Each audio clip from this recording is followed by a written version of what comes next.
أنا كنت نايم، أنا وزوجتي وابني صغير عمره 4 أشهر، وأبوي بتاني بيت هو وخواتي وأهلي. إجا ما حسيت إلا أبوي عم يصح لي وبفيقني، قوم قوم هزي هزي أرضي. قامت زوجتي من غلات الروح قالت لي خو ابنك ونزل قدامنا. رحت أخذت ابني ورحت ولات أبوي صار يفتح الباب ما بقى ينفتح معنا. بعدين تعذبنا فتحنا الباب، ضل أبوي موجود وين؟ على الباب. صار يصيح يطالع خواتي وأخواتي يصح لون ولاد أخوي، وأنا نزلت لحق مشان انزل. أنا ساكن الآن بخامس طابق. وصلت عند باب البناء أنا ونازل عالم محصورة في البوب، ما عم بتقدر تطلع من الهزة الأرضي، ما عم بتقدر ينفتح مع البوب. وصلت الباب الرئيسي عند الباب أنا وابني عمره 4 أشهر شايله على إيدي. قبل باب البناي بمترين هبطت علينا البناي. قمت أنا غميت ساعة ساعة ونص ما بعرف.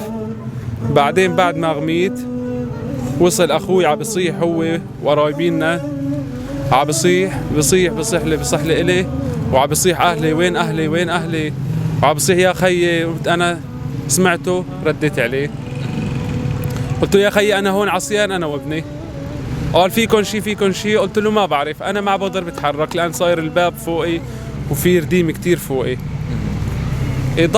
ضل ينبش علي لحتى طالعني. طالع ابني أول شي سحب ابني، بعدين عزل هيك شوي قام طالعني إلي بعدين. الحمد لله على سلامتك أول شيء. الله يسلمك. تقريبا كم ساعة ضليت تحت الركام هيك إذا بتتذكر؟ من 2.5 ل3، لأن أنا كنت حاولت أقرب كنت نيح الباب لأن صرت. أنت لحالك من العيلة كنت تحت الركام؟ لا كان في أهلي لسه في. كم واحد كنتوا؟ كنا رحنا 9 بالبناية؟ 9 بالبناية الطابق الخامس. بالبيت الواحد 9 ايه بناء 9 نحن. طلعت أنا وطلع ابني، وبعد ب5-6 ساعات لقريب العصر طلعت زوجتي عايشة الحمد لله. في إصابات بس الحمد لله رضوضة. بس فقدت 5 من عيلتي، وواحد كمان ابن أخوي كمان طلع منا. الله يعني طالع وما بعرف زت مدري لوين، الله شاله الله ما بعرف وين زته، عمره 3 سنين. وفي واحد كمان أخوه، هذا ابن أخوي أخوه الثاني عمره شي 7-8 سنين فقدناه. وفقدت خواتي 2 وأمي وأبوي بنفس المكان اللي نفس المكان بالبناء. والحمد لله. طبعا أول شيء يعني عظم الله أجركم، وإن شاء الله عظم الله يصبركم. الله يسلمك. طيب الأضرار اللي صارت معك شو هي أنت بالضبط؟ أنا كانت عصيانة إجري وكتفي كمان عصيان كتفي، ما بقدر بندار لا هيك ولا هيك. كان ابني عايدة بالشطيح، أنا حس ابني يبكي سكته تحت التراب، كل ما يبكي سكته. لبين ما اجوا هالعالم وقرايبينا بلشوا صاروا ينبشوا لحتى طالعوني إلي ولابني أول شيء، وبعدين أسعفوني على المشفى وما بعرف شو صار. حتى إيدك شايف أنا كأنه فيها شيء؟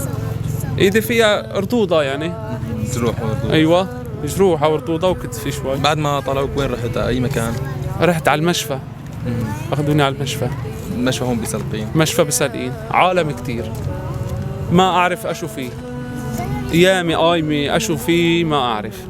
عالم حوالي منصاب، هذا ما بعرف إيده، هذا أجره، هذا راسه، هذا فائد عالم، هذا يعني وضع كارثي. والحمد لله شيء من الله. الله يعطيك العافية يا رب. الله يعافيك. سلامتكم الله يسلمك.